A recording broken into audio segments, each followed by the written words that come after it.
Ang kwentong ito ay ipinadala ng isa nating tagapakinig. At ito ay tungkol sa isang lalaki na naging suki sa pagpili sa kanilang kakilalang magtataho. Kung saan may nakakakilabot na lihim at kababalaghan pala itong itinatago. Nangyari ang aking karanasan ilang taon na ang nakalipas. Dito ko napatunayan na wag basta magtiwala kung kani-kanino lang.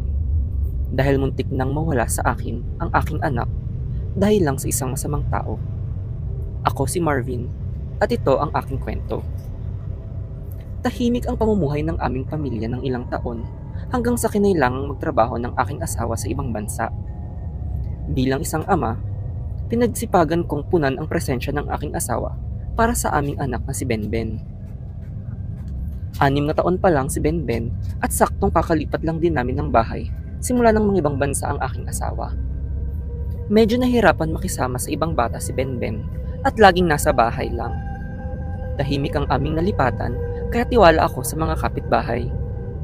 Alam kong namimiss ni Benben ang kanyang mga lolo at lola, pati ang mga kalaro niya sa dati naming bahay. Kaya naman binibilhan ko ito ng kanyang mga hilig. Isa sa mga paborito ni Benben ay ang taho at sakto ay may dumaang nagtitinda nito isang umaga. Mukhang babait ang magtataho at nakipagkaibigan agad ito sa akin.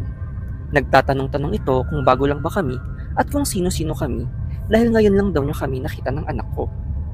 Binalaan ako nito na mag-ingat-ingat daw dahil madaming nawawalang bata daw dito.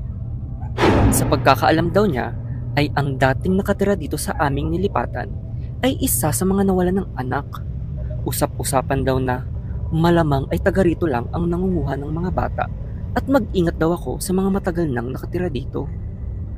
Nagpasalamat ako sa kanyang payo at sinabi niyang hindi siya gaanong dumadaan sa lugar na ito dahil sa mga bali-balita, pero masaya siyang magkaroon ng kakilala na alam niyang hindi masamang tao.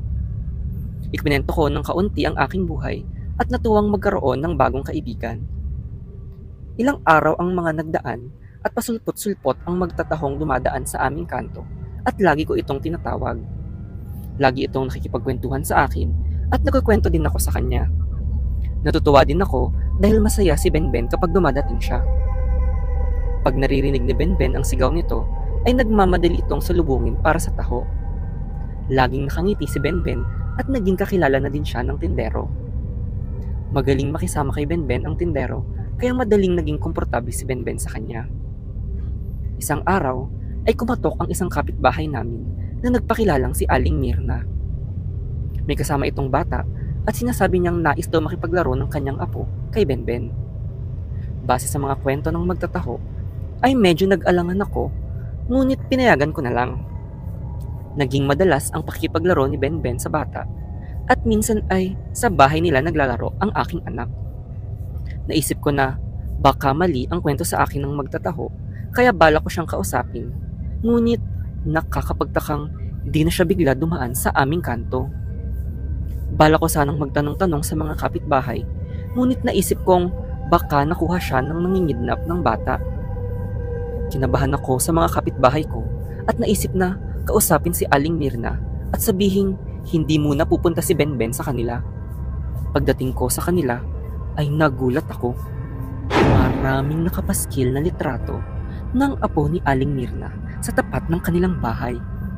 Iyak ng iyak ang matanda at kinalma ko siya. Umuwi akong natakot para kay Benben at para sa batang nawala.